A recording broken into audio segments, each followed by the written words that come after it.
Hi, and welcome to the Prickly Pear Show. I'm Ron Furman, one of your co-hosts. We have here, and your name is? Joseph Stetter. Joseph Stetter. You didn't even stutter when you said it. You said it so nicely. It's as if you're in the business or something. So Ellie's not here, as you could tell. I hope you guys are all having a wonderful Sunday. We'd like to send our condolences to the Marone family. Unfortunately, Ellie's grandfather passed away today, so Ellie will not be joining us, clearly. So much love. I don't know, you want to say something? My deepest condolences to you and your family in this. You said your name so well, but condolences, you just kind of pooped the bed on that one. Condolences. Well, death is never an easy subject this to kind of. This is how it's going to be. Yeah. See, I'm trying to get you so I could fry you already so we can have a little bit of fun. Oh. So today's show is a little bit different, but much of the same. What I'd like to do, because you're a co-host today, wanted to ask you a few questions. So there were maybe 10 questions that we put out, and instead I decided for us to choose 3. You want to let us know maybe what the questions are? They're just so we can get started. By the way, just a quick note in terms of that stuff. Whenever we used to do documentaries or whatnot and wanted to make people feel comfortable, what we would do is just ask them a silly question off the bat. So it'll be something along the lines of pizza or falafel. Which would you choose if you had a choice? Pizza. Pizza. Okay. I want to see now. We could see ourselves. Am I pretty close to the camera? See, notice how I'm sitting, and so I'll maybe go a little bit backwards, so so we can play it off. Otherwise, it's hitting my head. Yep. We're getting people tuned in. So yeah. So you said pizza. That's your that's your go-to. Were you born in Canada? No, I was born in Israel. So how is pizza your favorite? Why pizza? Never been a huge falafel kind of guy. Really? Okay. Shawarma maybe, but I should ask these questions during an interview process just to know. Kind of, if you're not a falafel person, I'm not sure if you can be here today. But let's have some fun. So why don't we go with the questions that we have? What is our first question? Again, you chose one. You chose 3 out of the 10 that we put out there, right? So I guess one is what brought me here. Okay, so you can answer that question yourself. Well, I've been friends with Ron for about 15 years. Such a loose word, friend, but I like it. And he said he needed a co-host. I've loved the show since inception. I've watched a few episodes. I love talking, which is both gift and a curse at the same time. And I figured, why not? Let's try to do this. What did I say? Gift and gaff? Is that gift and a curse? And a curse. Well, there's like a gaff, isn't it? Isn't it like one of those? No, I thought that's it. Maybe someone could fix me because my English is not the best when it comes to communication. But anyways, here we're getting Simona from the Marone family putting out her heart. We love you, Simona, too. So clearly the Marone family was also to you. Thank you for still tuning in, and maybe step away from all the troubles that you guys were going through today at the burial, and enjoy some time with us. So what would be the second question that we would put out there? What am I up to these days? Again, something for you. So what are you up to these days? Well, I'm actually doing a speaking engagement called Mo Mondays tomorrow, and I'm competing in September. It's called Speakers. Mo Mondays? Yep. Mo Mondays, like Mo Money? Like, is it supposed to be so like a joke? It started by a guy named Michel Moran when he realized comedians have multiple platforms to be on stage, but speakers do not. And there's a lot of people that have a story to tell about something that happened to them, an experience that they've gone through. So he created Mo Mondays, which is now in, I think, something like 60 cities across Canada, where once a month you come in and there is approximately 6 speakers, and they have 10 minutes to share whatever story they have, and it's kind of a fun night to hear and be inspired. And similarly, it's September 25th, I will be competing in something called Speaker Slam, which is 10 speakers, 4 to 6 minute talk on the importance of community. That's amazing. Community involvement. So talking is something you do. Clearly. Yes. So it's no coincidence that you're here today. I didn't just bring somebody off the street. Although I have to say, I did put this offer to some other people too. So it was just one of those things where I was trying to figure out who would be good. However, I've got some people, interestingly enough, were saying, "How come you didn't ask me?" And I'm like, I feel like there needs to be some sort of personality that can play along, have something to offer. When we bring up a subject, we're able to talk about it, because it's not as easy as the people think. That's for sure. For sure, and I'm in a position where professionally I get paid to talk. So I run a business where I teach people how to find a job they love, and I run weekly seminars in September, and I'm in front of people all the time, giving them resources and tools on how to find a job. And I'm also a high school teacher where I get to inspire future generations on things to come. So we're depending on you to teach the next I'm generation? one of the many you're dependent on, yes. I've been saying it for years. We're in big trouble, but maybe you can change the way things are going. We had some nice pre-production meeting where we talked a little bit about the generation today, the schools, the students. Just give us since you brought it up, since this is the conversation. You mentioned that little report that you did in class. So, what's amazing to me sometimes is, we'll call it, how clueless some of the kids are. I was teaching a marketing class, and I asked the students, what's your favorite television ad? And a lot of the students, happened to be male, said that they loved the Old Spice commercial. And when I asked them why, they said, it was a lot of variety, they found it funny. So I asked the students an assignment to write a paragraph, and I emphasize the word paragraph, on why they liked the Old Spice commercial. And I had several students respond to me with LOL, smiley face, LOL. And when I took this to my department head and said, what am I supposed to do with this? Right. He looked at me and said, there's no failing in this school, so that's a 52. Did they get a reward? Like, did you give them like some sort of participation? Thank you for being here today. No, they got a grade. They got a passing grade for giving you LOL. LOL, smiley face, LOL. Not even a word. So how does this motivate the future generation by having them pass, by clearly not doing the assignment properly, not writing a paragraph, making fun of it? Because back in my day, and I'm playing this like old man here, if you didn't stick to the assignment, you get whatever grade. If I were to write something smart alecky on my page, like we see people like answer this, you just like you make fun of the answer, we'd get into serious trouble. But today you have to pass them. So here's the thing, and this is where there's, I think, a change and shift. I mean, coming from the corporate world, I think, to me, there's a mindset where my desire as a teacher is to challenge students to think for themselves. I believe in second chances and third chances, but you have to take ownership of it. You have to kind of take responsibility and say, I want to do this. You know what? This is what's going on. So how do you do that by rewarding a person like this? Meaning, you clearly are giving them 52. You've just given them a reward. Again, this is where how do you implement the stuff that you're talking about, that you're trying to do, when there's a system in place that doesn't allow you to do that? Again, and this is where, to me, it's always a personal struggle, because I have to follow ministry guidelines that says this is what I need to teach, this is how I need to teach it. Right. But there's a level of going to the students, here's what's available if you try a little bit more. And I share personal experiences. I've been in recruitment for close to 20 years. And, I've helped somebody get a $400,000 raise in 4.5 hours. So when I share stories like that, and I say, listen, it's about being different. It's about, doing the work and being recognized for the work, because that's when you get promoted. That's when you move ahead in life. But you think they don't understand that going into it? You don't think that they're running a mock of your class, or they're basically not trying on purpose? They don't really care. They want to see your reaction?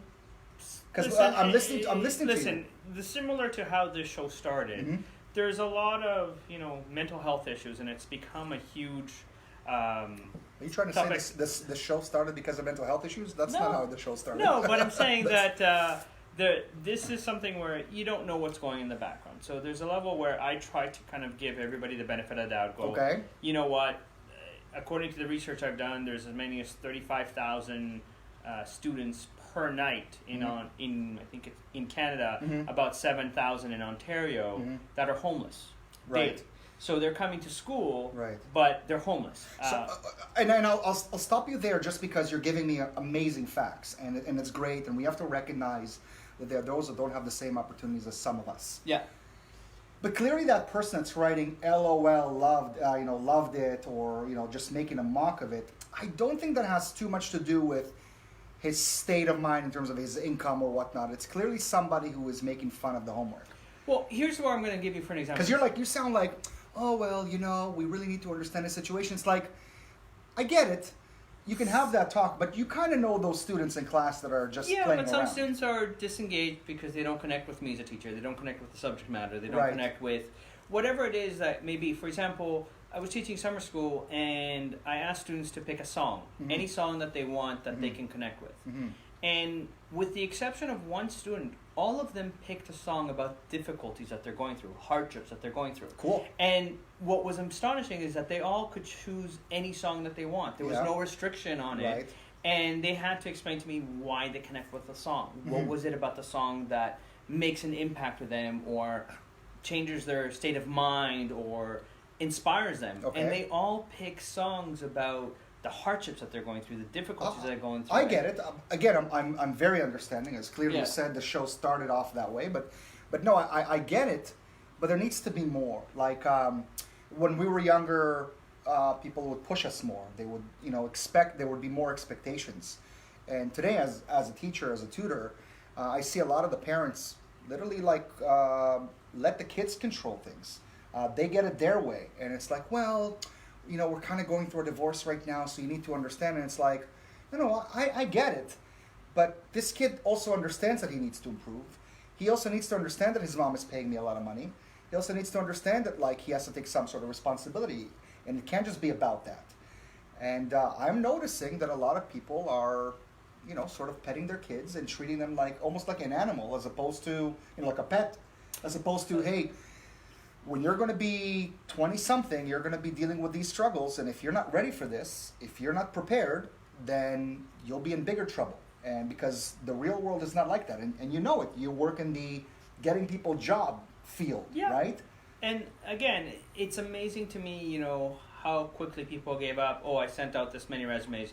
There's no jobs up there. And when I asked them, did you follow through? Did you call the employer? Did you get feedback on your resume? Did you speak to agencies?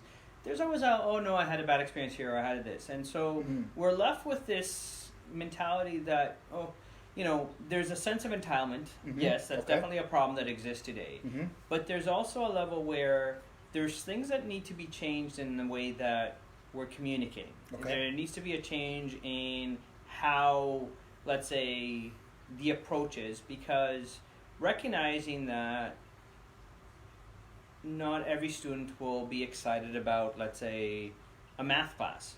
And it's understandable, but again, we went through the same problems. I mean, I don't remember being excited about a math class. I don't remember being excited about science. I don't remember being excited about many classes. I don't remember being very excited about specific work. Right, but the dynamics of teaching has changed, where you used to have the teacher kind of lecture and then students take notes. Right. And it was more of that, and so now we're getting into an environment where it's like, okay, let's co-create with the students. Let's co-create both the assessments. So is this serving us, or is this actually dumbing us down? Your opinion. It doesn't have to be whether you agree with the system or not. Your opinion. I think that needs to be a shift where, for example, a lot of politicians, when they create policies in education, are not educators. They're not in the classroom to understand, when a politician says, yeah, we should have, as many as 45 students per class. Right. Recognizing that, you have students that, learning disabilities now. You have students that have, whatever personal issues in the background. Right. Teaching has become a lot more than just, here's the assignment, here's what you need to learn. But I don't think it has ever been that. And again, I went through a school system, so I'm an expert by going through the system. And I remember classes that I hated, and I still had to do work, and maybe, I tried even harder to get those grades. Then there were classes that I really liked, and I enjoyed doing the reports. I remember until OAC year, I didn't like any of the courses that I took. In OAC, which is clearly doesn't exist anymore, so it's kind of dating me. When I did OAC, listen, I did them too. So right, but I'm saying grade 13, which was kind of like the university level classes here in Ontario. I took world issues, modern Western civilization, philosophy. All of a sudden, I felt like, wow, where were all these subjects? But before that, I still did well in math. I still did well in science. I still did well in all these classes, even though I hated them. I knew I was never going to become a scientist, but I still did the work. And I could never see myself writing LOL, Listen, me personally as a teacher, I would actually give marks for somebody that gave me a creative answer because it shows thinking. But there's a level where, again... So you're the problem, basically. You're part of the problem. Maybe you shouldn't be talking to those officials. Maybe you should be talking to... Listen, I think there's a level where, again, recognizing that today... whether it's cyberbullying, whether it's, issues at home, whether it's, mental health, which is becoming more and more. There's a level where you can't just expect, well, okay, you're going through depression for whatever is going on in the background, right? And then go, but I expect you to fully be engaged and fully do the work. No. And I think when the relationship... we were in schools, that conversation wasn't there. There wasn't a conversation that said, because you had but classes, maybe not with a teacher, but we had guidance counselors that we'd be able to go to.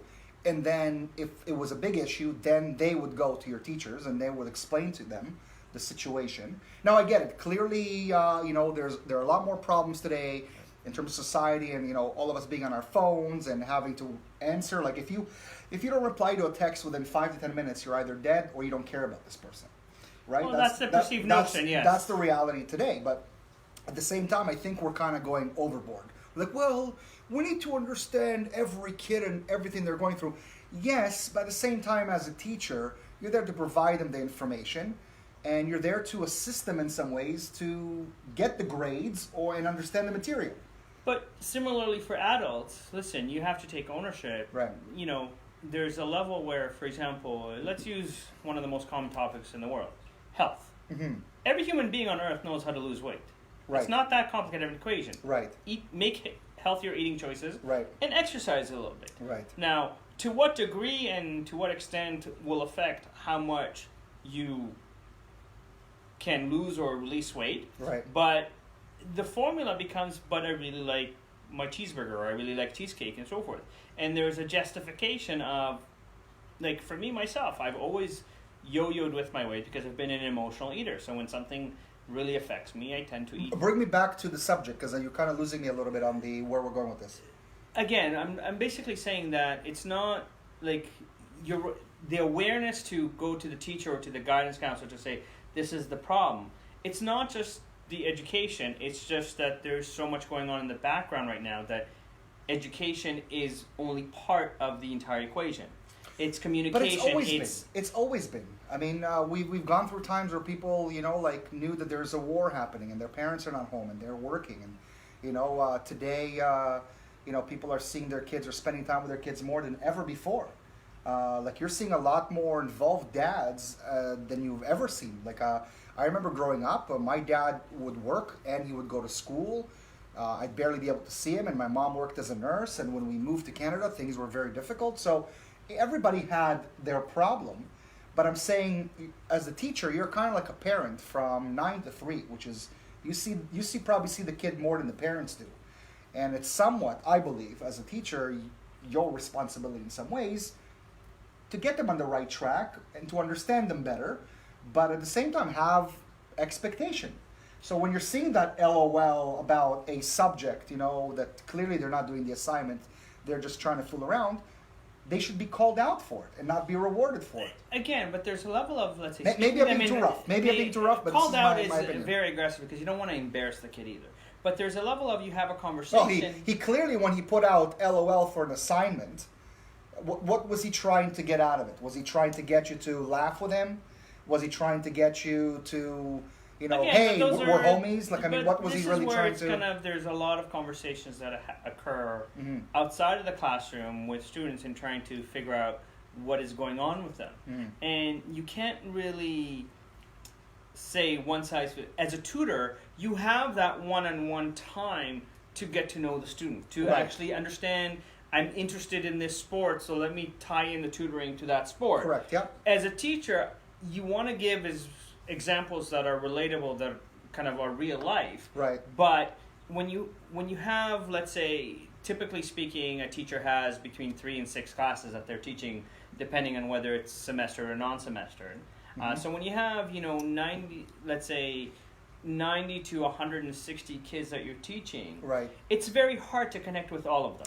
But no one's saying about the connection, and I totally get that. What I'm saying is we're rewarding some of these kids for bad behavior because we don't know their story. So it's kind of like, and all of a sudden, if they have a sad story for us, then it's like, oh, I get where this is coming from. And I feel like it's not really teaching them any lessons. At the same time, it's almost giving them a cop-out. And they're going to think that in the future, it's exactly the same way. Well, and this is where you're seeing right now this in the workforce, where you have the millennials are considered to be the smartest generation of all previous generations combined. Mm-hmm. The problem with that is that they have so much information coming at them that they don't know how to process what's real and what's not. So I love what you're saying. So is it information or is it knowledge? Well, I think information's there. Right. The knowledge of how to decimate it and how to kind of hold it. So that's huge. Having the knowledge and just having the information. Like a lot of people today, it's kind of like, I know that show doesn't exist anymore. It used to be an old show. But when, what was his name? On CNN used to have a nightly show. Why am I forgetting his name? Larry King Live? Larry King Live, right. Yeah. How did I forget? So Larry King Live would have a conversation, and then, at the bottom, like, let's just say he's interviewing Oprah, and Oprah would say, like, a sentence or whatever, and it's going to pop up, like, Oprah said so-and-so. And that's what people are getting. So you're asking the person, so how was the Oprah interview? And the only thing they're giving you is literally the stuff they saw at the bottom. They can't expand on the story. They don't have more than that information. They'll know just enough to be able to have a conversation, but not enough to actually have the knowledge. And look, we've become the instant generation. Mm-hmm. We're frustrated that it takes us 10 seconds to nuke food in the microwave. Right. We're spending a lot of our time on Instagram, on Snapchat, on even Facebook, on Twitter, where you're communicating 140 characters or less, and you're getting the highlight reel. This is kind of like, no, but I get it. And by the way, we're also part of that generation. Because, it's, what do you think? I don't really Instagram, but like I have Facebook a lot, clearly. Right? I send text messages, I read. Yeah. So I'm a part of it. But at the same time, I'm also taking some ownership. And I feel that, and I don't want for people to sugarcoat it for me. And I don't want people to, if I do something stupid or I'm being lazy, I'd like to be called out that I'm lazy. I'd like for someone to tell me that. But you can see it's not, but you can see, and this is where, because of my business where I've been in recruiting and I've done corporate consulting and training, you see a lot of talk. For example, a lot of executives or organizations preach about corporate culture and how they have an open door policy and they promote from within, and it's a very welcoming environment. And for example, they hold a Halloween costume party and none of the executives dress up. And it sends a message that, we're preaching all this stuff, but we don't actually practice it. Because even if you have meetings all day, come in for 5-10 minutes with a dollar store mask, walk around the office. It changes the connection that the staff have that this is really a So why don't you do an experiment maybe in your class where you become like the kid and you kind of take on that persona. I don't know, it's just maybe like a social experiment where you take on that character and you're like, hey, homie, what's going on? How are things? And you play out the role, and to see whether if you give them the same type of assignment, you're going to get the real answers. Again, I do that because I realize that, to me, I have to follow the curriculum, but as a professional, as a teacher, I get to choose how I teach it. So I taught, for example, English in summer school, and I had a kid that was very, very talented in writing his own lyrics in terms of songs. Right. So when I gave him to write the paragraphs, he was disengaged because he didn't like the story. And I said, you know what? Instead of writing me the paragraph to these short stories, why don't you write me 3 to 5 songs? Right? And the lyrics that came out of him were brilliant. Right. And it's like, okay, so do I judge you because you didn't answer the questions on the article? Or do I judge you on the fact that I asked you to do something else and you did it very well and you proved to me just how capable you are based on your use of the English language, for example. Right. So if I said, for example, I want you to cook me a great meal, and you go, I'm not going to cook for you, but I'll clean. You go, wow, you did a really good job cleaning. That wasn't what you asked the person to do. So I get it. Clearly, it was English class, so the lyrics had something to do with English. So I could see the connection. But at the same time, can you see how you didn't really help the kid? But I think this is because what's going to happen to the next teacher he meets, and he's not going to be. But this is where, again, there's, when you ask anybody, how many teachers really made an impact on them? The majority of people will say less than 5. That's right. In their whole entire life. That's right. And when you ask them why those teachers made an impact, It's usually either their energy, their love of the subject matter, the creative way that they taught the subject, the fact that you really love the subject, or more often than not, it's because the teacher was involved in extracurriculars that you were interested in. Like but we don't all connect. You know, when teachers have the ability to teach something, right? They don't have to have a specific character. Those are far in between. Yeah. Right. Like for example, what I pride myself on is that I become the student in some ways. Like I'm definitely, there's a separation of I'm the teacher here, but at the same time I can still play along and still have fun and still, you know, engage the student. Right. And then there are those that are not able to do. But I had a teacher, for example, a math teacher who was boring as hell, but the way he delivered the information, I was able to pick it up, and I didn't need him to entertain. I didn't need him to come with 3 balls and do a little. And that's what I'm saying. It's not. There isn't one standard that says this is what makes a great teacher. At the end of the day, there's lots of great teachers, and we're in a profession where, again, in a tutoring environment, you have a lot. You have a lot of time to kind of really figure out what the student is about and what they need. Right. When you have, let's say, 25 to 35 kids in a classroom, as much as you might try to connect with the student might not reciprocate. The student might choose to go, I don't want to talk to you. I don't want to tell you. I don't want to. No, but that's what I'm saying. Like I completely get it, because at the end of the day, you're a teacher. Yeah. Like I had, and I think it's the same thing with parents. Like I had a friend, I'm not going to mention his name, but that his father was kind of like his best friend. And as cool as the father was, and he would hang out with us, I always felt that it was very weird because, you know, you still needed that father. You know, there needed to be somebody who still gives you discipline. And I always felt that as much as, you know, like sometimes I'd be like, oh, I wish my dad was as cool as this guy because he hangs out with his son. But at the same time, I was like, no, I kind of like that my dad was a little bit stricter and, you know, was trying to point me in a specific direction. And I think everybody's trying to be that cool dad, that friend.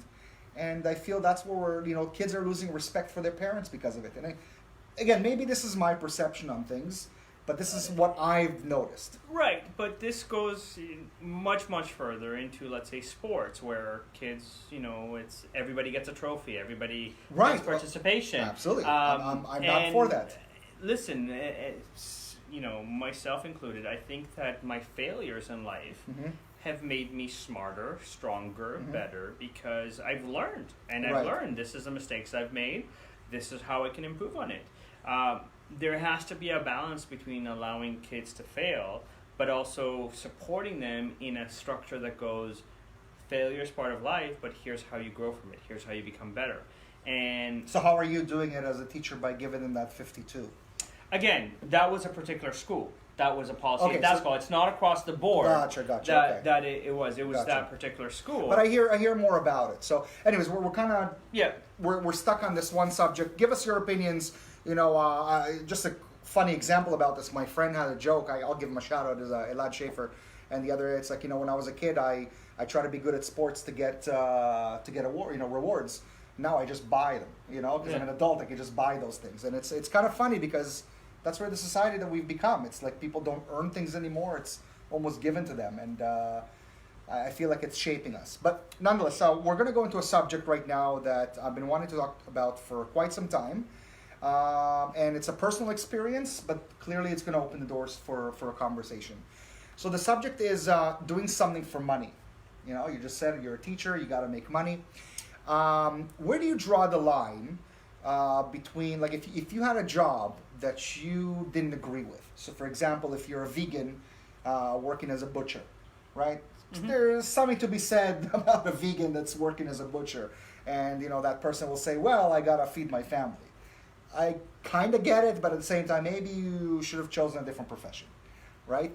But I have a friend or acquaintance who went out. He's a filmmaker or a videographer who was hired. And he was hired to shoot a anti-Jewish rally with like a lot of hatred, and anti-Semites were there and Nazi symbols. I mean, it was just horrific. And somebody was filming the crowd, and all of a sudden I saw him behind the camera. So I messaged this person and I said, "Hey, may I ask you what you were doing at that rally? Like, clearly the hatred that you hear there shouldn't resonate with you. Like it should be something where you should maybe write something. Oh, today I feel dirty. I was hired as a camera person, and the stuff that was going on there really bothered me. But I approached the person, and first off, he didn't reply right away. And then I saw him at an event, and I thought, do I approach him? Do I talk to him? Do I not? I ended up asking him, and he said, hey man, it's my job. My job is to film. And I started like thinking about weird things like the Holocaust, like certain people were able to benefit from the Holocaust. At somebody's expense, they would benefit from it. And I said, and when we're asking ourselves, would you do something like that, knowing that somebody's is hurt? Would you do it? So would you do a job that you don't agree with? Would you do something that it goes against your belief? Again, and as a career expert, expert, I like it. Good. Okay. I've had the pleasure of helping close to 10,000 people find a job they love. Mm-hmm. And he has a book, by the way, so if you guys want to have the information afterwards, he'll put it out. Okay. And most of the people I've helped are new immigrants with zero Canadian experience, and Mm-hmm. I have about an 88% success rate of finding anybody employment in any field under 3 months. Mm. The reality is today that 80 to 90% of the population hates their job for one reason or another. Right. So if they hate their job but it pays the bill, Mm-hmm. and we are so engulfed by fear that, oh my God, if I take a chance and I fail, what will happen? I need to pay my bills. I need to do this. That, I'll share a little story with you. But wait, you're going on something that, and we kind of talked about this in the pre-production. Yeah, I feel like you're going in a different direction. I'm not saying you got to love your job. Yeah. It's clear, I worked for many jobs, which when you get the job, it's something that you love, and it's kind of like a career. But even with filming, you have to deal with people, personalities. You have to lift stuff. You have to put things in place. Like the job itself is not that fun. There's some aspect of the job that's fun, but I'm not talking about that. Yeah. I'm talking about doing something that you believe is wrong, or like if I were to film a rally that is anti black people, for example, like something that calls them the N-word and blah blah blah, I would feel dirty as hell. I would I would write some sort of an article about it. I'd be like, I had no idea this was it. I'm gonna donate my money to that organization because I feel dirty about it. Yeah, but you might be in a position that you can donate for some person that's like, listen, I have to pay my bills. I don't have a choice in the matter at the moment, or at least that's a perceived notion that they have, that there is no choice out there. Well, while we're talking about this, guys, if you have some opinions on it, would you do a job that is hurting somebody? Because at the end of the day, I was very hurt by this person. I took it personal. Like, you saw what was said at that specific rally, and you took money to film these people, giving them access to spread their hate. You're a part of the problem. Now, yes, I understand you may have needed the money, but are you that desperate to, you grew up with Jewish people your entire life, and you're now involved in, this person, I'm not going to give the name or anything like that, but this person's of another, not religion, but has a nationality that his people were also brutally, were treated badly. And I wonder if I came out and shot something that spoke about his people, if he would feel about it the same way. Again, it goes to a level of, are you making judgments based on value, or are you making judgments based on needs? A criminal lawyer that defends someone who knows has committed a major crime like murder, right, but can sleep at night because their paycheck and that's what they're driven by, then who am I to judge? I mean, I believe so, but there is a little bit of morality that goes into it, no? Yes, but every individual has to choose for themselves if they're willing to do something or not. There's a level where,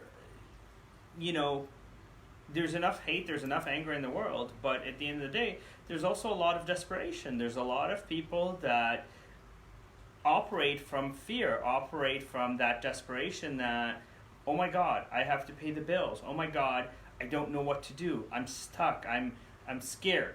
And so, it's very easy to sit here and go, this is incorrect. There's a level where, unfortunately, there's a lot of ignorance and stupidity in the world, And so people are very quick to react and go, oh, I'm judging you for this and I'm judging you for that.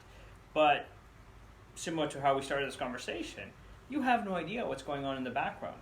And because of what's going on in the background, there's a level that, okay, I will do this and I'm willing to do it because... There were many people in Poland, like for example, that collaborated with Nazis based on that they were getting paid more. Like they didn't have enough money, and the Germans came and said, "Hey, we're going to feed you better." And certain Jews that they would do that to, and like you'll be treated better. But I think that there's something wrong with it, especially like we grew up in a world where we feel we know right from wrong, and I don't think many of us are, the way life is today, are in a position to say, I'm desperate for this money. Because in some ways it's dirty money. And in some ways, like again, I've never really called out this person, and I'm not going to mention his name because it's not my place. I'll talk about it as a subject, and if he ever wants to have that conversation, I'll gladly have it. But in my opinion, I could not be close with, he lost me as a friend. The idea of having that answer, in my opinion, again, this is personally on me, and maybe it's just something about me, right? Maybe it's just something about me. And just the same way we put out a question before about liking animals, and some people were saying, if you don't like dogs, then I don't like you, right? Which is a little bit extreme, but for me, that person was called out on this thing and saying, hey man, like you realized what was being said at that specific rally, and you filmed it and made money off of it, and didn't even apologize, didn't say anything, almost as if you saw nothing wrong. How could I trust that if, God forbid, there is a war or something and they separate us, that you're going to be on my side? You're going to take the side that feeds you better. You're going to take the side that's going to take care of you. There's a very famous psychological study about it called the prisoner's dilemma, where if, let's say, you and your best friend commit a crime, and police arrest you and they put you in two separate rooms, they start grilling you. Diana is writing something. Right? They start grilling you, and you kind of have four choices. You confess and get a reduced sentence. You put it all on your friend and go away scot-free. Yeah. Your friend confesses first and gets a reduced sentence. Right. He puts it all on you. Right. And he goes free. Yeah. Or both of you stick to your story and go free. Right. Now, as much as it could be your best friend for life, everybody has a certain point where, whether it's monetary or not, there's something that you're going to put as value that you're going to go, you know what? I wouldn't necessarily do it for money, but if, let's say, my own family's in danger, I'm sorry, my best friend, but I have to sell you out because my family is there. And so there's a level where, again, it's not necessarily that it's about money, and is it Diana? Diana wrote about the criminal. Right. So she goes, criminal lawyers don't defend people for the money. OMG. Again, I'm not saying all criminal lawyers do. I'm simply saying there's an element of, if you enjoy the law and you enjoy learning the law and you enjoy interpreting the law, it's part of the profession. I respect that, and I give you credit for it. But there are, people that do their job strictly for the money. Right. And again, there's a value system where, if it's not money that drives you, right, it could be, I know one of our topics is Dog Day. Yeah. If it's a choice between your best friend and your dog, right, for example, and your dog could... You said best friend and my dog, as if my dog wasn't my best friend. Right, but I'm a human friend. You made an assumption there that's very incorrect. Sorry, I apologize. Sorry, Elon, I love you very much, but, Human friend. Right, so right. There's a level where, if it's a level between, let's say, saving your dog or saving a human being, right, depending on where you're at in life and depending on what's going on, it's not a black and white decision. Right. There's a great old board game called Scruples, and it's all about situations. What would you do if this or this happened? Who would you choose? Why would you choose them? Kind of thing. And again, it's not for me to say, oh, you're so wrong for doing this. I might go, okay, I disagree with the fact that you did it. Like you said, I choose not to be your friend anymore, right? I'm just thinking to myself, if you would allow yourself to partake in such an event and make money off of it, number one. Number two, don't feel any remorse, and that's your answer. I would expect, dude... so I'm actually going to give you a story. I got hired to shoot something the other day, and I didn't ask too many questions about it. I don't know why. For some reason, I heard about the job, come and film something. I trusted the person, and he brought me in. And what I did was I shot a sort of a live conference about a medical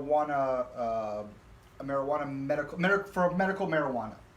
Now, I clearly agree with medical marijuana. I think there's a lot of amazing things that we can do with marijuana.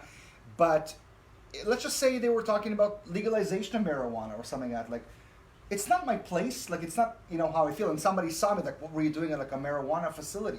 And I'd be like, I was just there filming. And yet, but it's showing in a way that I'm an advocate for it. So, in some ways, the money was good. I was getting paid quite a bit of dough. It was a favor for a friend. But I thought about it. If I would have known that it was something that would hurt somebody, something that was very negative, like a hate rally, I would write an op-ed about my own personal feelings, just to be able to apologize, just to be able to say something, because I'm taught that as a human being. And Ron, this is where you've always been strong with your opinion, and you've always been somebody who's not afraid to express them. But there's a lot of people that rather kind of, we'll call it, suffer in silence. They might beat themselves up internally. I think you're giving people too much credit. Not everybody's ready to go public and say, "Hey, listen, I made a huge mistake." No, but here was a situation where I approached the person. I said, "You knew what you were filming," and he goes, "Yeah," and you were okay to do it. Yeah, I was getting paid for it. Okay, and did you ask him what's going on in terms of financially? Maybe he's, one check away from being homeless. Maybe he's got medical issues that are going on that are very severe. Maybe there's, So I know that if something happens, he'd sell me because for his own good. I don't know. Maybe I'm making a big deal out of this. Maybe there are people out there who are thinking like, no, this is a good thing. What, somebody's saying what? You just need like weed. Okay.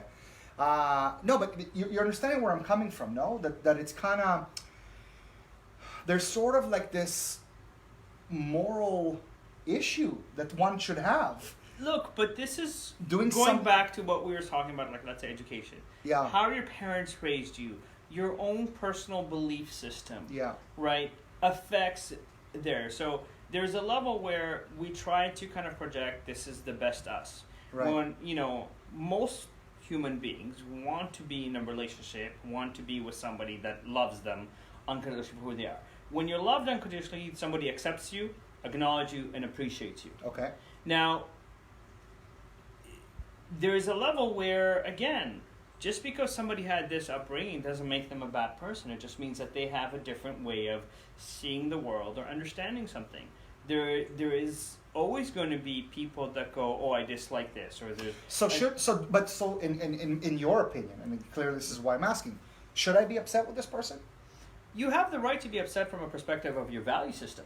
I acknowledge that, but there's a level where there's also, there's a saying that says there's three sides to every story. Right. Yours, theirs, and somewhere in the middle, the truth. Right? So there's a level where... But I don't see this one as being anywhere where the truth is missing. But the truth, again, if there is major stuff going on in the background, right, and desperation kicked in, right, and this is the only way that desperation can be addressed. But that's the thing. Like that's what I'm saying. That I understand. Like during war times, I get it why some Polish people would rat out their Jewish neighbor or their gay neighbor or their black neighbor or whatever it may be, for their own survival. I mean, I'm not going to excuse it. I kind of understand it. It was a different time, but most of us are not in this position. And we kind of know rights from wrong. As I said, I'm not black, right? Like clearly looking, right? I'm not black. I'm considered white, I guess, by my color. But if I saw a specific people that were being threatened, I would call them out and I wouldn't participate. Like there's a rally that's happening against Islam by the Jewish community, and I'm not going to participate in this. Now, whether I could see certain things and it makes sense in some levels for me, but I could see how this is very offensive, and there's and I know the crazies that probably would attend this thing, and I don't want to participate. If they ask me to come and film, for example, I'll take myself out of the equation. But again, notice that you're emphasizing those are your own intrinsic values. But where do they come from? They come from your upbringing. They come from your cultural background. They come from your family. They come from your education. So I would call that person out and go, you have your priorities wrong. You weren't educated properly. No, you're a mean person. Listen, but instead of calling them out, maybe go, okay, listen, as somebody that I don't think would ever do this, can you explain to me why? If I had money, what I would do, to be quite honest with this person, I would tell him, I am willing to give you the money for the day that you work there. Don't provide them the footage and donate the money that you made to some sort of, I don't know, Jewish organization or whatnot. This would be like my approach. But then you're changing the circumstance because now you're making sure that the money that is earned is there. And again, if that's the driving force right now for somebody... Well, that would be your reasoning for that driving force. You made that driving force initially. No, if you're... I'm saying you have no idea what's going on in the background. And so there's a level where it's okay to go, yes, this is great and this is nice, but the reality is that... see, Claudia is saying, when we talked about it, Claudia, her and I spoke privately about it, that money is always a driving force. So, meaning I can buy you at any point in time. So if I give you enough money, so the higher bidder is the one that gets it. But it's not always money. It could be something else of value system that... Right, but something of value. Of something of value, but that value, whatever it is, if for example, and I'll use you since you're in the film world. Right. Okay, there is a sense that when you create something, right, it's art. It's a message for people to choose to agree or disagree, to discuss, to debate. Right. And you're very open about the fact that you enjoy and welcome that conversation. Absolutely. So I look at some art and go, okay, I don't understand how this red dot in the middle of a white canvas is art, because... Oh, the red dot one? The red dot one, for example. That's a work of art right there. Listen, there is a woman in New York that makes art out of lint. Somebody paid her $75,000 for a big giant lint ball this big. And when I read this article, my first thought was, oh my God, I have so much art in my apartment. I call it dust. I just didn't realize it was art. Right. I need to be discovered. And I would never think, let me go to a laundromat, take out the lint, put it in a ball or make it shapes and call it art.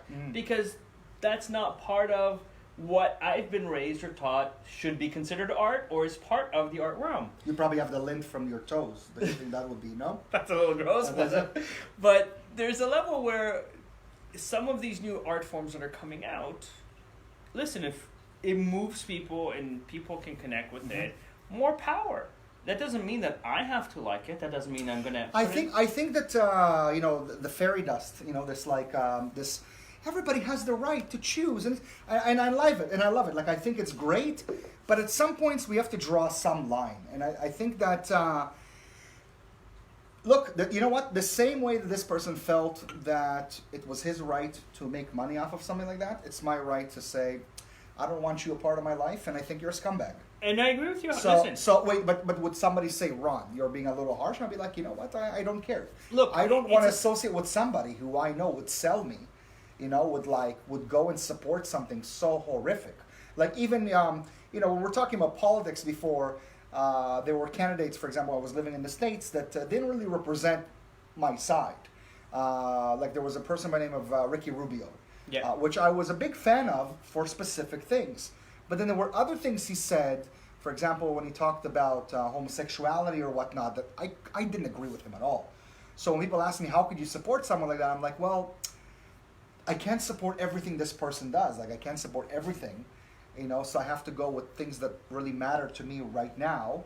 And yes, I would love to be able to fan a candidate that believes in everything that I believe in, but I can also talk about the fact that I am not in support of something. Right. This person didn't even want to get into this conversation. It was more along the lines of, like, you should understand, it's money. And, Claudia was saying that you do everything for money. Claudia, again, I don't think so. I don't think that you do everything for money. And if you do... Look, let me ask you something. Are you friends with every single person that you meet? Absolutely not. Why? Because there needs to be certain qualities about them that I like, and for me to hang out with them. Is there people that have been your friends that you're no longer friends with them anymore? Yes. Aside from this person? Yes. Why? They've done me wrong. Or your energy is shifted, the priority is shifted, the conversation. So similar that you can say, like, right now I'm in a state where I'm focusing on bettering myself and becoming a better human being, being of service to others. So if I have friends or acquaintances that have a lot of drama around them, that love to gossip, I kind of choose to go, you know what?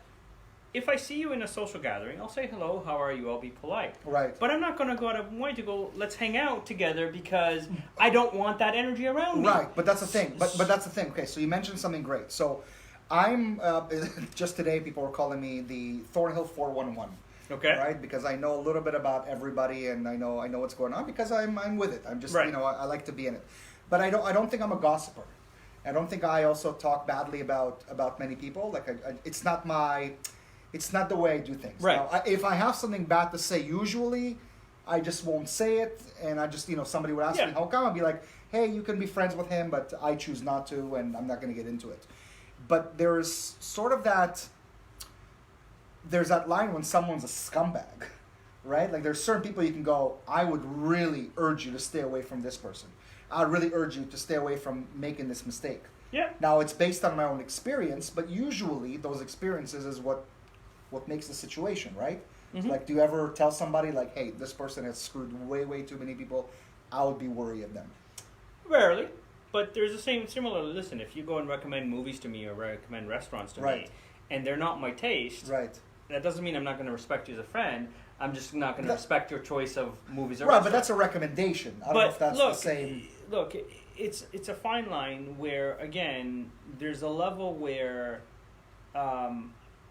everybody has to do what they feel is best for them. Mm-hmm. Whether they do what's best for them because they know what's best for them or because of the fact that at the moment that was the choice that was presented to them. Right? Not every... Listen, I've made a lot of stupid choices. But going back to the subject, what if you have that opportunity? So at that time when he was offered that job, he's like, yeah, you know what? I get to shoot a rally. Somebody's paying me. Fine. He doesn't have anything against like the Islamic community. Clearly, he will take a check from, you know, the neo-Nazi organization. But my question is like now that it's processed, now that it's been done, and he saw what he saw, and still to have that similar opinion, to me there's some ignorance behind it. And it says a lot about that person. It's a desperation again, and I keep going back to that because so if somebody's saying, "Listen, give us your opinions." I've taken on jobs that I can say I was not morally impressed with it, and at a certain point, it broke me, and I went. It caused me physical and mental health from a perspective that, for example, I worked in a private college where the students were supposed to get 5 days of classes, but the owner didn't want to pay salary to the teachers for 5 days, so they only taught for 2 days. The owner didn't give textbooks. And cut so many quarters, even though it's a private college, that, you know, it's not regulated. But at a certain point, it got to a point where I kind of said, okay, I can't come to this job anymore. Like, I had to do it because I was desperate for the paycheck. Right. And my job was quite involved in that school in terms of hiring staff, in terms of this. But at a certain point, I broke down and I said... So you were hiring people knowing that the system that you were involved in wasn't for you? Correct. And so when it became that extreme, myself and 9 other people launched a formal complaint with the Ministry of College, Training and Universities. And it took, I think, 8 months to have that school shut down. Mm-hmm. Because the ministry had to come in 3 or 4 times, give warning. So you did do something about it. I did do something, but I didn't do it that day. I didn't do it right away. It took me kind of a few months. So here's the thing. So this thing happened over 2 months ago, and I've never heard anything from it. So kind of under the rug. So how do you think, just on this particular thing, how do you think I should treat it? Am I in the right for not wanting to associate myself with a person like this? Listen, you have the right to choose your friends. You have the right to say, this is what my values are. This is what I believe in. Mm-hmm. And the person that chose to do the filming has the right to go, this was my situation. And you know what? I'd rather ask for forgiveness later, but right now this is where I'm at. You know, there's always human nature. You can always come back to something and say, you know what? I screwed up. I'm sorry. And I'd like a second chance. Mm-hmm. I'd like to prove to you that I'm not the same person. whether or not you choose to accept it, whether or not it's okay, we're friends right away, or you're going to have to prove it to me more than once, in terms of actions, in terms of this, only time will tell. But we are human beings. We have the right to say, I disagree with something, or I screwed up. Listen. Again, but I'm saying I think that it's sometimes there are extreme moments, and I think this is one of those. I feel that, look, if I could not, like, even though I was supporting Ricky Rubio, I would never go to an anti-gay rally. Like, you'd never hear me say anything. And on the contrary, if I see something that Ricky Rubio writes that is against that specific community, I would write something on my page. But you are the type of personality that speaks up. But I don't think majority of people I don't think it's about. I don't think it's just about speaking up. I think it's about not aligning myself with this. So it's not necessarily speaking up. It's more along the lines of like, I don't want to participate in this. This is trash. That's like fine. At some point, like this is hurting somebody. You know. Okay, we beat this one. It's definitely dead. We're not going to go through the entire list because we talked for quite some time. It's good. We're getting good communication going. We're going to talk about a subject that not too many people want to hear two men talk about, which is the Me Too movement. Now, we've already had a show about Me Too. We brought two ladies on the show. Mm-hmm. I believe this was about half a year ago. But the story today is actually, I gave it to you to read. Yeah. So why don't you tell the audience a little bit about what came about? Basically, the New York Times reported that actress Aisha Argento, whose allegations that she was sexually assaulted by Harvey Weinstein. So she's one of the founders responsible for the Me Too campaign. Yeah. Okay. Has been accused of sexual assault herself, and she played with a 17-year-old boy named Jimmy. No reason to mention his name. Oh, okay. I apologize. And she was 38. And he was 17. 17. And ended up paying him a large sum of money to keep quiet. I think it was like about $380,000 or something along those lines. Now, does that take away, you think, from the Me Too movement, knowing that in some ways we all have skeletons in our closet? Because when it started, I'm a firm believer. I don't want to say the Me Too campaign, because it's not about the Me Too campaign that I'm very much in support of.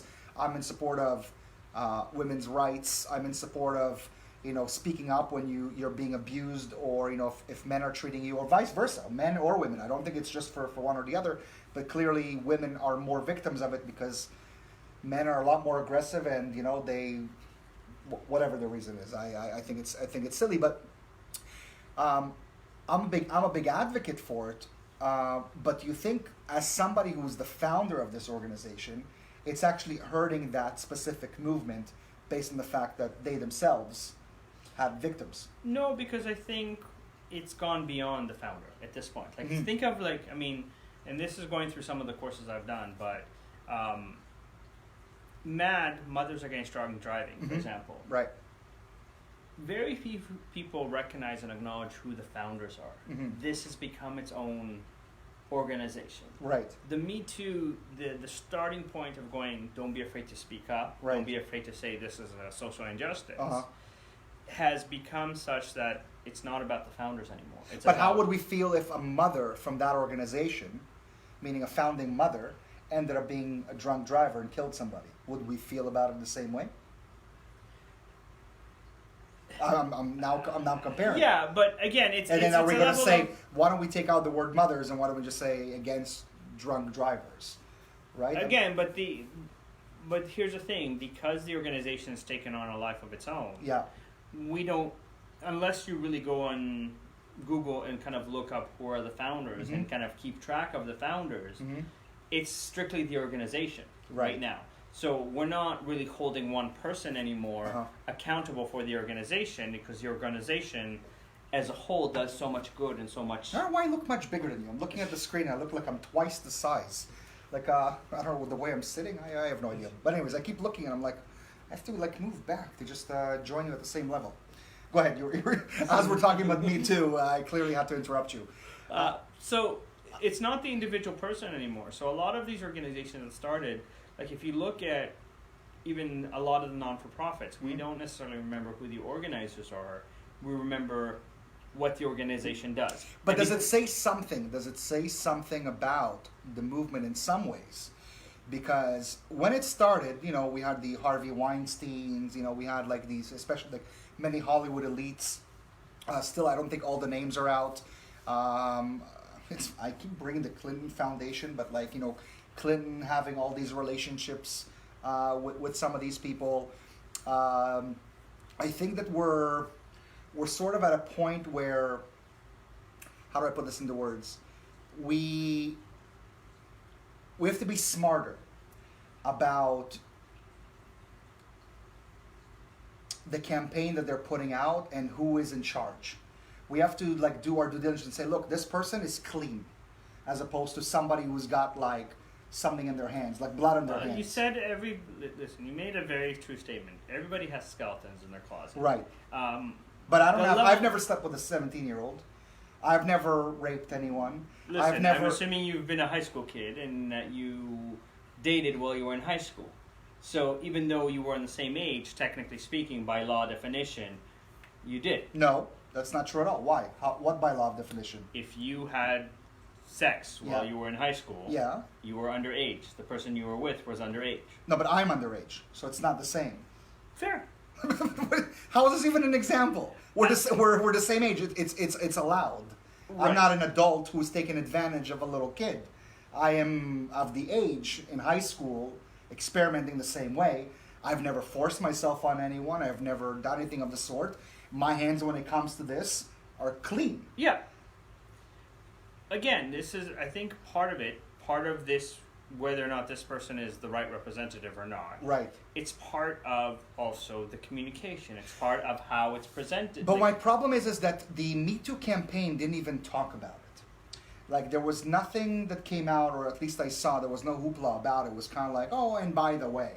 And it's like, no, this should be a big deal. And to say that almost all of us in some ways are victims. By the way, I'm not going to say that I'm a victim of the Me Too campaign, but I've been taken advantage of at certain times. So it sounds weird me saying this, and some people are sitting there laughing, but it's true. I do believe that at some points I was taken advantage of it because I'm a guy and I'm supposed to participate, I'm supposed to be a part of it, kind of like society's pushing me in that direction. But I think that the fact that they're not talking about it, they're not like making a big deal out of it, also says something. Look, there's because she's supposed to be receiving the same scrutiny that those other people were receiving, and she's supposed to be made an example of, because they ruined in some ways a lot of people's lives. Now, don't get me wrong; some of them deserve it 100% for what they did, but some of them. Yeah, I agree with you. Listen, it's a sensitive subject. I know that there's not. It's a level where, again, unfortunately, no one's perfect.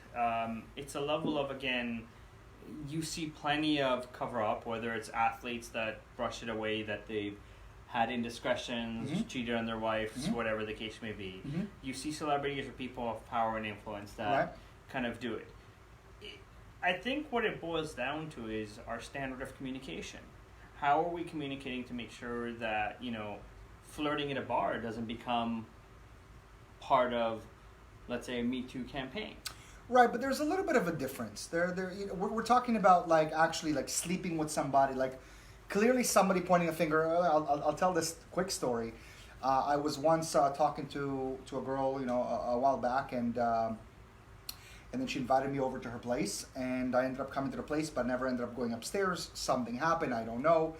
And then we got into a little dispute, and the next thing she said is, "Oh, you know what? Like, if you're not going to stop like talking to me or harassing me," which I wasn't. I was just having a conversation about something. She said, "I'm going to tell the police that you attempted to rape me." And I was kind of like, "What are you doing? Like, why would you say something as stupid like this?" And she's like, "Well, because I have no options. This is what I'm going to say. But don't worry. Who do you think they're going to believe?" And I'm like, "Well, stupid. They're going to believe my text message that you just literally told me on text message what you're planning on doing." And I clearly could see a lot of people falling for that and getting into a lot of trouble. So there are a lot of innocent people that could probably of course, get in trouble. And they are getting hurt, and they will continue to get hurt because. Right. But we're seeing the news on almost everybody, and yet when it came to this story, it was kind of like this like Facebook news. No one was really making a big deal out of it, and I felt like as somebody who was the founder of this organization, who put a lot of people's lives in danger, or got them to lose their jobs, the guy, I don't know, I'm forgetting the name. Ellie usually knows the person's name. The guy who laughed at the joke that Trump said about touching them and the you know what ended up getting fired because he laughed at it. Where he didn't say anything wrong and he got in trouble. And here's a person who's clearly did something wrong, is involved in the movement, and no one's even having a conversation about it. Again, and this is, unfortunately, this is part of the society that we've become, in the sense that we get offended for other people. Comedian says a joke. If he's making a racial joke, you kind of have to look around and go, is it okay to laugh at that joke? Right. We're very sensitive to be our true selves, are authentic, to say, okay, I find this funny, or I find this offensive, or so forth.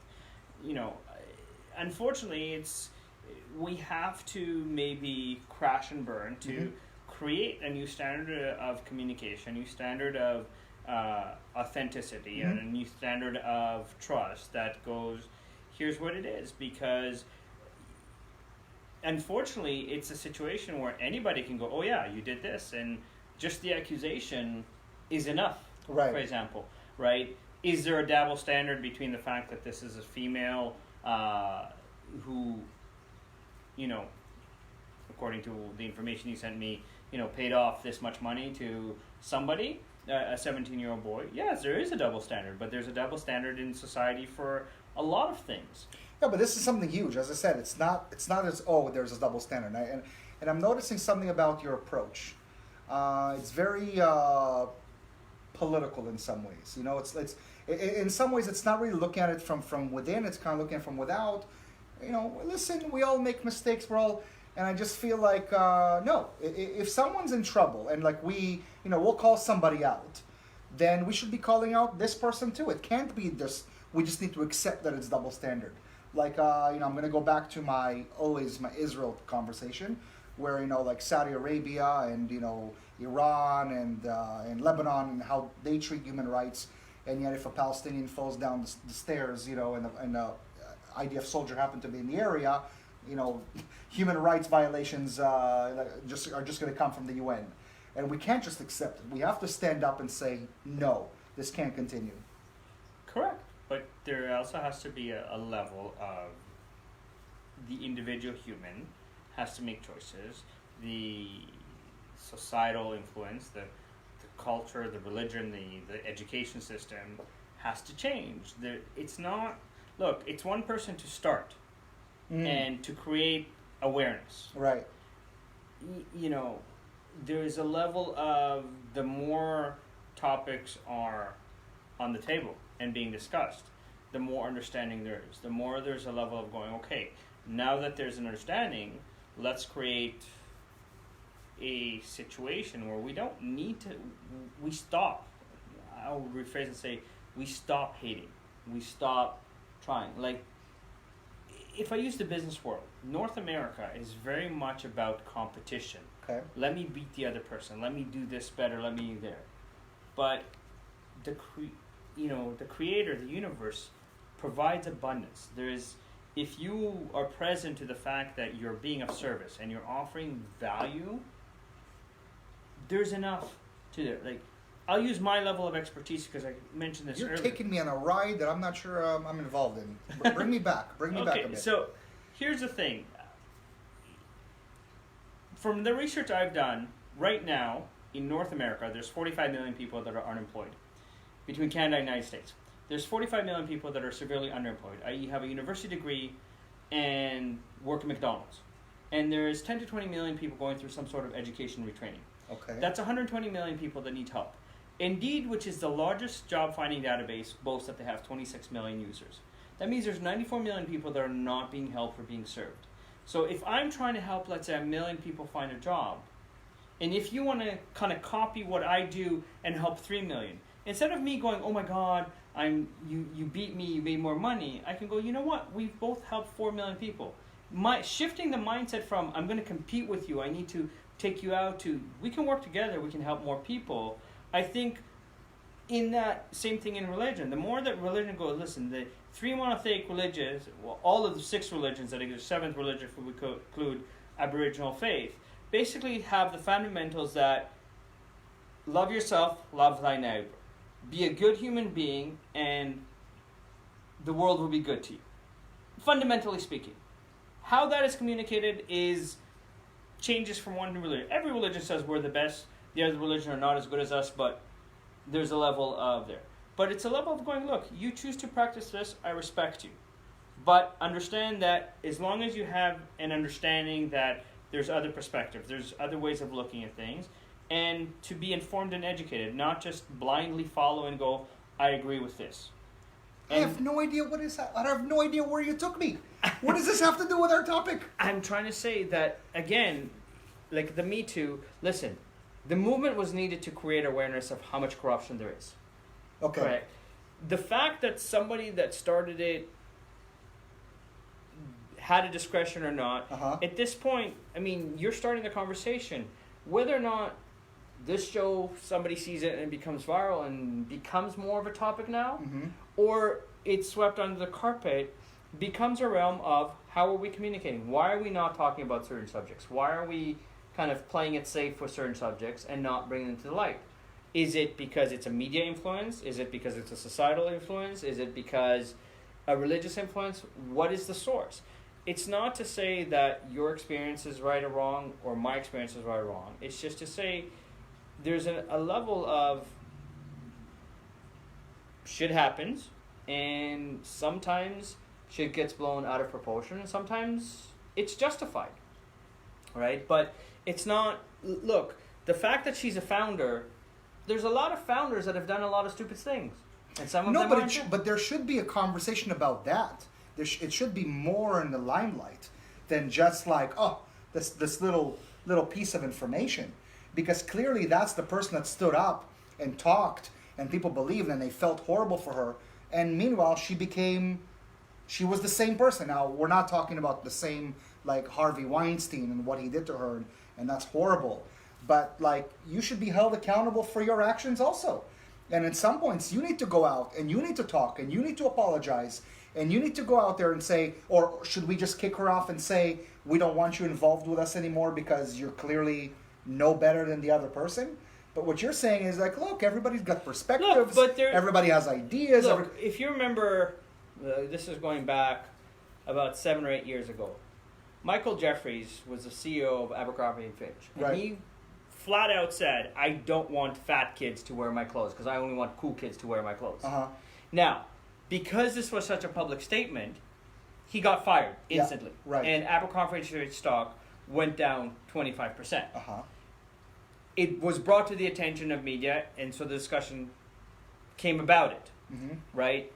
If things aren't brought to the limelight, like you're saying, this is being brushed off. If media chooses not to report on it, but why? So that's it. See, this is what I'm trying to get at. Right. By the way, everything has a reason, and it's like, why are we not talking about it? Why is this not a big issue? How come, again, we gave this person a stage at the Oscars to go out and speak, and we felt for this person. And yet, meanwhile, behind closed doors, this person was being that exact monster that she was fighting against. And we're not talking about it. I think, again, we all have skeletons in our closet. There's no questions. We all have something.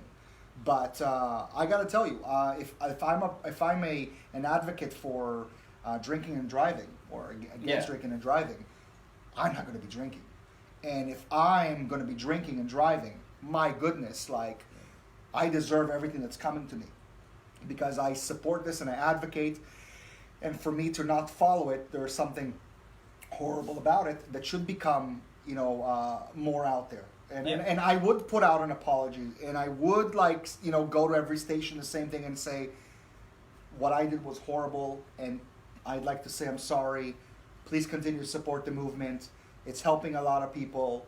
But instead, it's brushed off, and it's almost nothing. And I think that there's something wrong with that. I think the fact that it hasn't made news the same way as other things made news says something about how we choose to deliver the news or make things newsworthy. But unfortunately, this is a much more in-depth discussion on what gets ratings and what are topics that you want to bring up or not. Right. So if somebody from that side made a decision to do what they did, and when I say that side, I'm talking about the more liberal side, then the liberal media will not go out. Now, it's funny because I've become this person lately where conservative media, liberal media, but what I mean is, those that are always like, we're for all people, we love everybody, and yet when it's somebody from their campaign, when it's somebody from their organization, all of a sudden it's like, well, it's not quite the same. Harvey Weinstein, and I'm not here to defend Harvey Weinstein, but you rot in jail for all you did. I don't give a hoot about this person. But I'm just saying, if you're going to drag this guy through the mud and a lot of people with him, this should be in the limelight also. This should be discussed more and not just on our show and some tidbits of information on Facebook itself. Right. And again, it's unfortunately... Let's give a politically correct answer to this, just as... Look, there's people in charge that make decisions. This is what we're talking about. This is what's relevant. Who is in charge? Whoever's getting paid money to... Those same people that are filming those rallies. All right, let's move on to something a little bit more fun. So today is National Dog Day. To all your dog lovers out there, I'm a big dog person. My dog is here with me at the office. I love all animals. I adopted a turtle not long ago. Somebody was trying to get rid of a turtle, and I said, I'll give him life. And I'm taking care of this turtle. I love him. He's a little cute turtle. But anyways, I love animals, and today's Animal Appreciation Day, or I think Dog Appreciation Day. But something very interesting that we put out, me and Ellie had this discussion where I told Ellie during our post-show, so we have this show that we do after this where it's just us talking about whatever, that anybody that doesn't like dogs or kids, in my opinion, something is weird about them. Something is cold about them. And I know Ellie took it very personal. So if he is watching, he'll probably say, okay, I can't believe you're bringing this up again. But because of the day, I decided to bring it up. And today I asked the question from the audience, and a lot of people put it out there, where somebody that doesn't like dogs cannot be trusted, or they don't like that person. Or another person was trying to be funny, just like your LOL student was saying that I love dogs, they taste really good, just to stir up the pot, right? Yeah. We always have these types of people, so I try to engage them in a fun way. But the point is, when I see somebody that doesn't like an animal, there's something about their character that I don't know, like something rubs me the wrong way.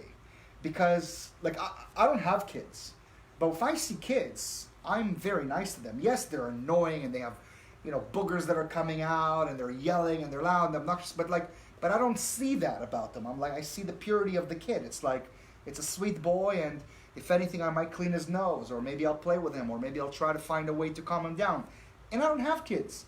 But if I saw a woman, for example, that I would wanted to date, and she saw kids and she would be like, ugh, I'd be like, I'm going to stay as far away from this person as possible. And I feel the same way about dogs. Do you feel that it's fair that I have this, clearly you notice that I have some sort of judgments on people? Look, at the end of the day, I'm human too, and I make mistakes, but I do judge. I mean, when I see somebody hitting a dog, that says something to me. What are your thoughts on it? Because I'm not sure if you're really an animal or a No, I'm an animal lover. I've had dogs in the past, and I absolutely love animals. But there's people that have been traumatized. There's people that kind of go, you know what? For example, I'm going to separate dogs and kids. Okay. So for kids, there's people that go, look, the world's pretty messed up right now. Mm-hmm. I don't want to be responsible for what's going on, or I don't want to contribute to that. But you're talking about having the kid. I'm not talking about that. I'm one. I don't have kids. Yeah. So I'm almost 40 years old, and I don't have any kids of my own. I mean, maybe they do somewhere. I don't know. But I don't think I have kids of my own. But I love kids. I would never. I'd walk into any friend's house, and I'd give that kid attention, and I'd give the dog attention. They need it. Right. There's some personalities that just can't relate. But that's what I'm saying. Is it fair of me to judge this person based on that demeanor towards an animal or towards a person? Now, right away, I'm like, I can't be close with this person. Now, Ellie, clearly, somebody, we have great conversations, and I love him dearly, and he's a friend. But when I see how he behaves around my dog, and now you need to understand, my dog is a great dog, clearly quiet, doesn't bother anyone, a very good dog. And to see somebody not liking him, it hurts me. Like, it makes me feel like, what is wrong with you? How can you not? Fine, you don't want to pet the dog. You feel like it's dirty. You don't like the slobber, even though he doesn't slobber. You don't like the fur, fine. You're scared of it, fine. But to not like it or to feel, there's something about it. I'm asking you as an outsider, as somebody who, you don't have a pet right now. Not at the moment. No. Not at the moment. You don't have kids. No. Not at the moment. Not that we know about, right? It's okay to embarrass you just like that. But if you saw somebody, or if you saw a woman that, like, oh my God, she's beautiful. She's smart. She's everything I want. All of a sudden, like, a kid comes there, ew, take this thing away from me. How would you feel about this person?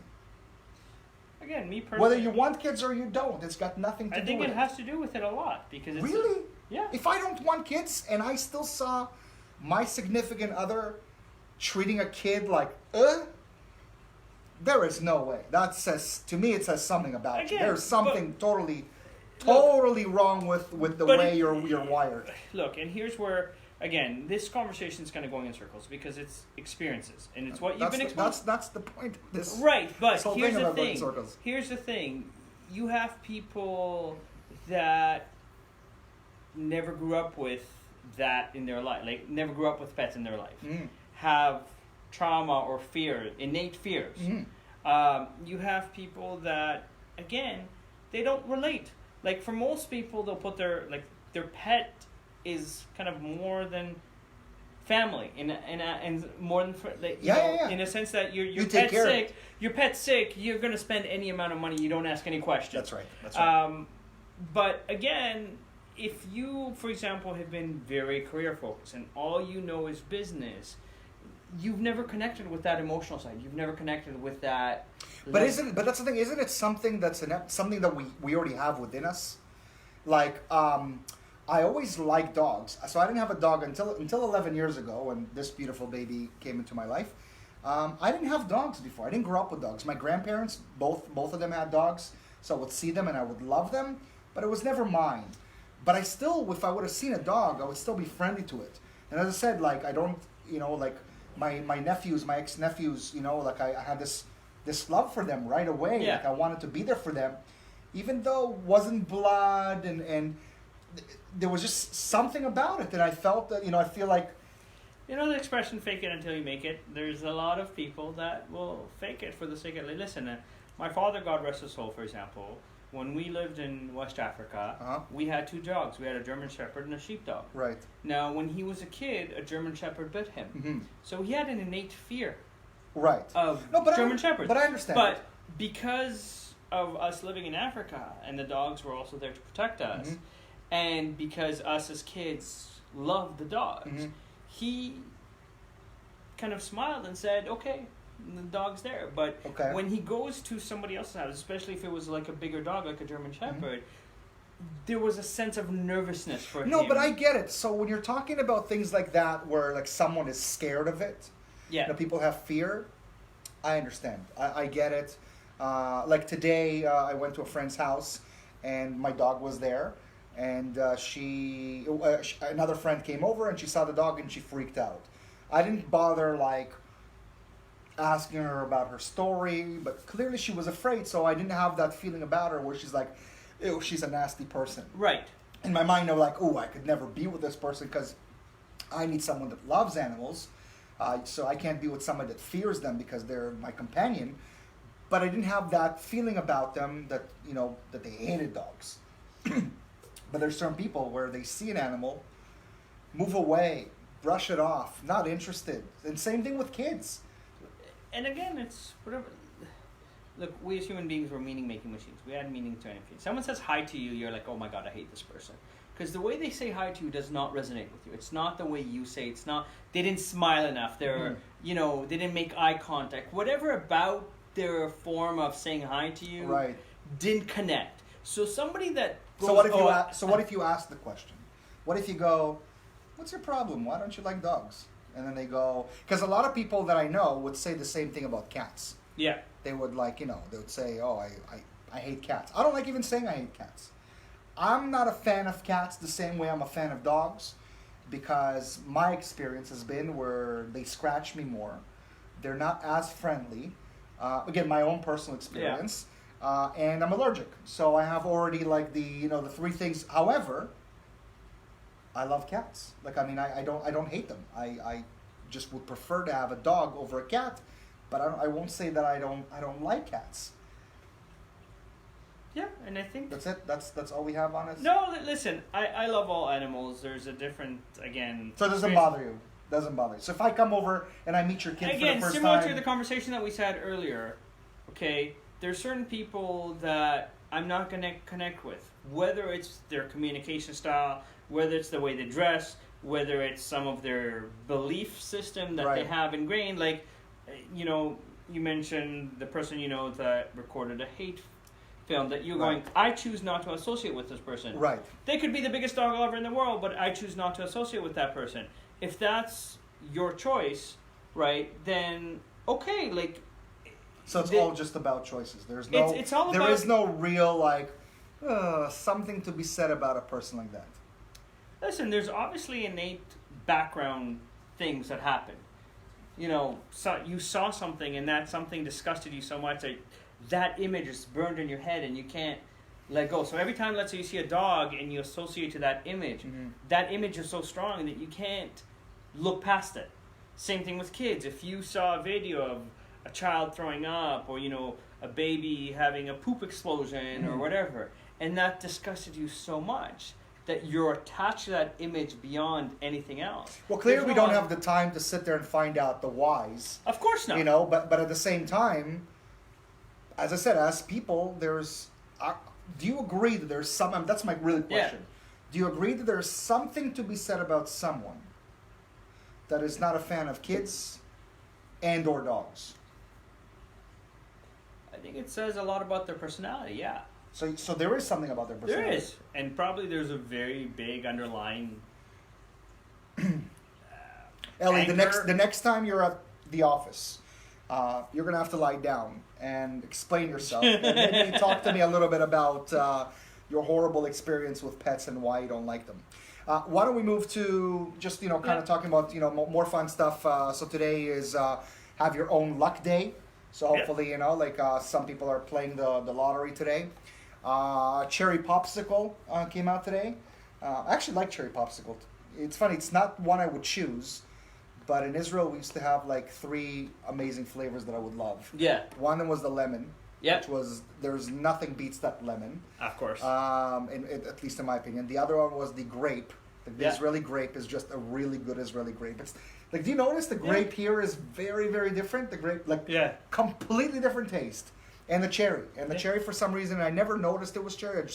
I liked it. I thought it tastes good. What else? Oh, Web Mistress Day. I don't even know why that's a thing, but I think I had a web mistress. Is that weird to say, like to kind of put it out there like that? Yeah. To have a web mistress? Because it's not like... I think... Okay, what is your opinion of a web mistress? Let's talk about like the morality. I think it's, for a lot of people, it's an online form of communication that allows you to feel relevant, important, significant, appreciated, accepted, acknowledged, whatever it is. That involves some form of flirting, for example. Right. And it's a level of, I need that reassurance. I need that kind of... It's weird because I felt kind of guilty about having it but I was at the same time like, but I'm not doing anything. Like I'm definitely, I'm not doing anything, like nothing. And I'm having a conversation with a friend, and that's all that it is. And yes, you said it. You hit it on the head. It was usually during the time where things were bad, where I would always like. And it's funny because like when things are bad, you go and cheat. But here I was like, I just want a woman's perspective to make me feel good about myself, and I just wanted to be able to like feel good. But what's awful about it is the fact that I'm with somebody, and yet I have to go to another woman to get this reassurance. So is it like? I mean, wouldn't women love that this would be it? Like it would just be somebody that you're talking to? I don't know. Maybe I'm wrong about this. I don't know. That's too much of a broad statement because you have it's you have to understand the person that you're with, right? Right. I know you're mentioning about webmistress, but I'll use myself. I'm an avid salsa dancer, and I love dancing. Dancing to me is a form of yoga. It relaxes me. It helps me forget about all my problems.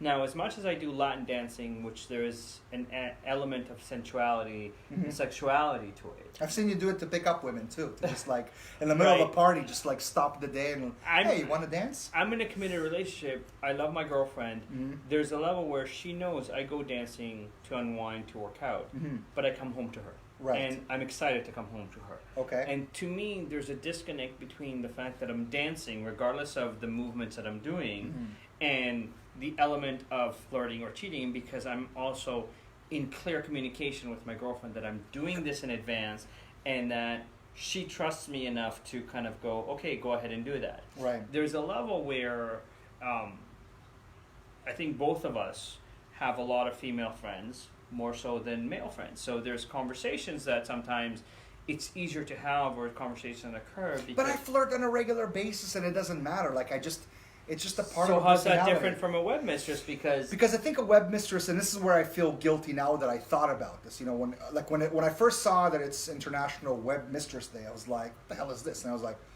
I think I'm guilty of this one, because I know that like there were times where I would have these conversations with someone who is not my companion about personal things, and in some ways, yes, I would flirt, but it would never ever cross that line.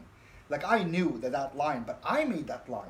Maybe that line needed to come before, where it's like, how dare I even have this conversation with another female when I have another female in my life? So literally I started feeling guilty about it, and you know, if I ever did this to anybody out there, like I feel horrible, because honestly, I never saw it as something really bad at the time, because I just felt like I'm a communicator and this is something that I do. But there is something sensual about it that I should have been spending with whatever woman I'm with, and maybe talking to her about it and not to just another woman.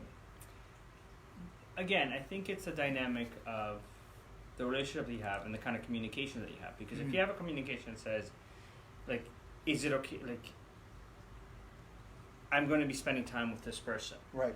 Right? And I'm going to, like, for me, for example, if I'm spending time with another female, right, before I spend the time, I tell my girlfriend, I'm going to meet with this person, we're going to meet at this time, we're going to be here.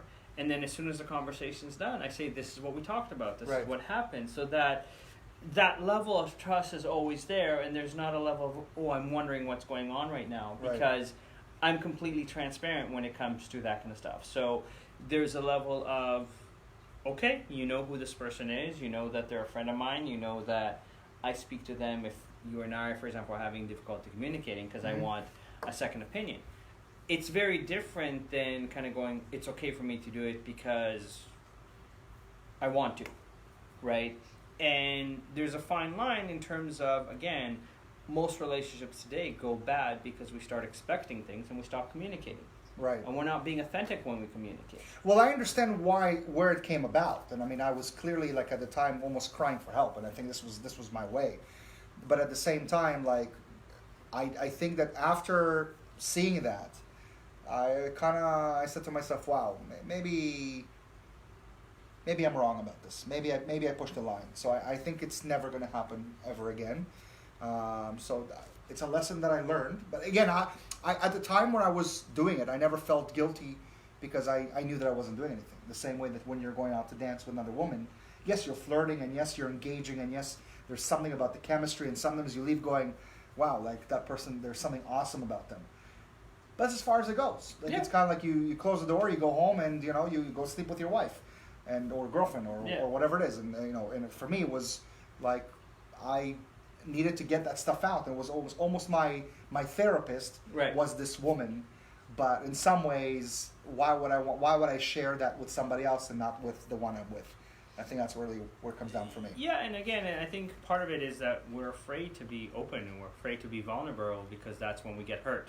And so there's a level where if I can't be vulnerable and open with my partner, I need an outlet for that. I need to, like for me, when I'm upset, for example, I'll talk to anybody that will listen to me. Stop calling me. It's like it's driving me crazy that you always call. And I talk about it for 3-4 days, and then it's out of my system, right. and I'm ready to move forward. Right. So then I was thinking that maybe it's also my personality.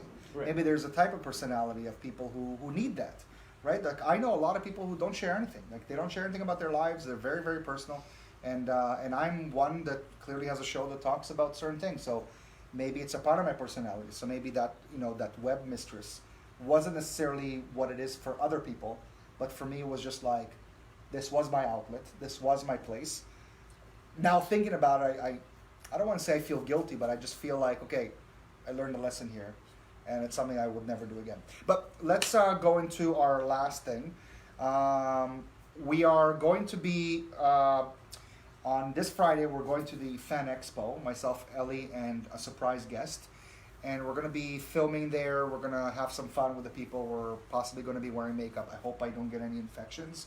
I don't know if you know, but my skin is very, very sensitive, and whenever they put any makeup on me, somehow I get in trouble. I end up in the hospital. So we're planning on going there. So that means that this Sunday we're not going to have a show, and which sucks because I kind of got used to doing the show every Sunday. But it is also Labor Day weekend, so we'll have a few surprises. But in order to end off the show in a proper way, even though we went a little bit overboard because we're past an hour and a half, which we shouldn't have done, hence why we only have one viewer. Thank you, whoever you are. Maybe you should mention your name so this way we know that you're watching. Watch it, Bieli writing notes like how to be a better host.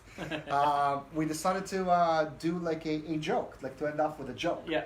So we didn't flip a coin or anything like that, but I kind of said, hey, as my guest, you'll say the first joke.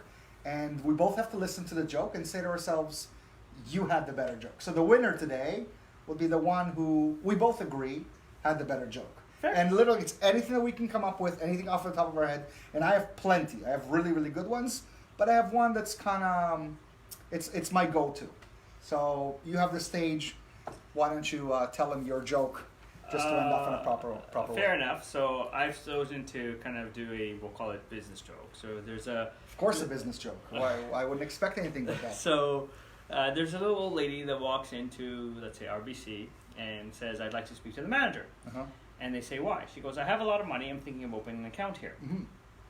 So they call the manager. They go into the manager's office. And the manager goes, so how much money are we talking about? She goes, I don't know, about $4.5 million in cash. And he looks and goes, well, how did you make so much money? Mm-hmm. And she goes, well, I make bets. And he looks and goes, what kind of bets? She goes, well, I'll bet you, for example, $10,000 that your testicles are square. And he looks and goes, listen, lady, I don't know how you've made $4.5 million. I can assure you, my testicles aren't square. She goes, okay, bet me. I'll personally give you the $10,000 and open an account. I hate to ruin this, but I know the end. So, but I'll go with it. Okay, so do you want me to do it? Yeah, no, keep it. If that was yours, that was your go-to. Go right, ahead. So he goes, I don't want to take advantage of you. Right. And she says, no, okay, I'll tell you what we're going to do. I'll come back Friday morning, 10 a.m. sharp with my lawyer. You drop your pants, you show me your testicles. If they're not square, I'll give you $10,000 and I'll open an account here. Mm-hmm. He goes, you sure you want to do that? She goes, yeah. So they go back, so they bet. He goes back home, he's looking himself in the mirror this way, that way, up, down, to make sure there's no way that you can say his testicle. Mm-hmm. Sure enough, Friday, 10 a.m. sharp, she shows up with her lawyer. Mm-hmm. They go into the manager's office, he closes all the curtains, closes the door. She goes, okay, show me your testicles. And he's showing her, he's standing like so proud in a Superman pose. And she looks at him and smiles, she goes, can I touch them? And he says, yeah, of course, you need to make sure that they're not square. And she puts her hand out, and all of a sudden the lawyer starts banging his head against the wall. So, very confused, the manager looks at her and says, why is your lawyer banging his head against the wall when you bet me $10,000 that my testicles are square? So she smiles, she looks at him, and she goes, because I bet him $150,000 at Friday morning, 10 a.m. sharp, I'd have the manager of RBC's testicles in my hand. Right. So, again, I know this one, and there's so many variations of that joke. Yeah. That I've heard, but it's a good one. It's a good one. Not that I'm not laughing. It's just, again, when you know the joke, you might even know the one that I'm going to be saying. But we have to be honest with our jokes here, right? So mine is actually I'm doing it for a specific friend for Monique because she used that joke before when I told it to her, and she really liked it. So I figured I'm going to tell it to you. So remember when you asked before, how far can we go? Yeah. This is the furthest I'm probably going to go. Okay. All right. So it's a late night show, so clearly we only have one audience member watching right now. So there was a guy who decided to become more religious, but he's been having sex with his neighbor's wife. So in order for him to become religious, he has to go out and tell the neighbor's wife that he's been sleeping with her. So he walks over to the house, they sit down for a cup of tea, they catch up, and he says, so, why'd you decide to come here? And he goes, well, A, your wife is a whore. B, everybody in the neighborhood slept with her. C, so have I.